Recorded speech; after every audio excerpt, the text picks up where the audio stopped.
Good morning mga kababayan, magandang umaga. Ngayon pong alas 4:30 ako'y naglalakad. Ako po ay dito sa San Fernando, sa aming tinulugan. Ako po ay nakakita ng isang nakahiga rito sa gilid na naman na aking kapwa na maliit dito sa lansangan na nangangailangan din po ng tulong. Ngayon po, bibigyan po natin ng 50 pesos para meron po siyang pangkape, mga kababayan. Nakita po yung ang kanyang kalagayan. Kaya ako po'y naaawa sa aking mga kapwa po, mga maliliit dito sa lansangan, mga kababayan. Yan. Naaawa po. Yan.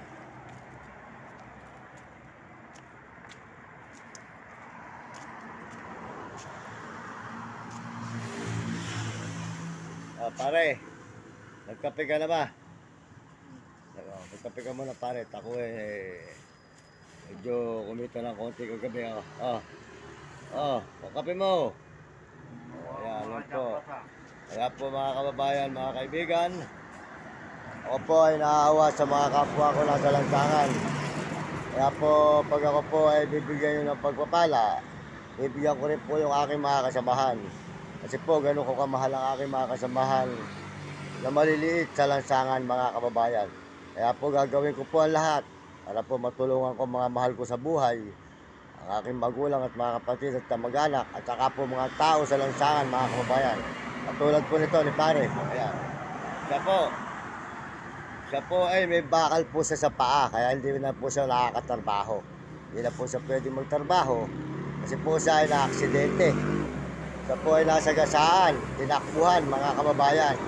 Kaya po siya ngayon, may bakal po siya sa paa. Kaya po lahat ng mga mayaman, na mga nagdadaan dito sa San Fernando at nakakakita po sa kanya, hindi na po siya pwede magtrabaho. Meron po siyang bakal. Ngayon po, kung makikita po niyo siya, medyo bigyan naman po niyo kahit konting tulong para po siya may pambiling gamot at pagkain. O yan, ano masasabi mo pare sa buhay mo nito? Ano masasabi mo sa mga kababayan natin? Magsalita ka para marami magbigay sa iyo ng tulong. Kasi alam mo, humihingi ng yan. kahit konting tulong po sa inyo. Sige, nakasan mo, yan.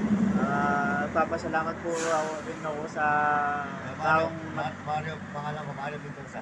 kay Mario Mendoza, dahil sa araw-araw siya po nagbibigay sa akin ng makakain po sa... Nakasan mo, para Mario. Siya po nagbibigay ng pagkain sa amin sa araw-araw.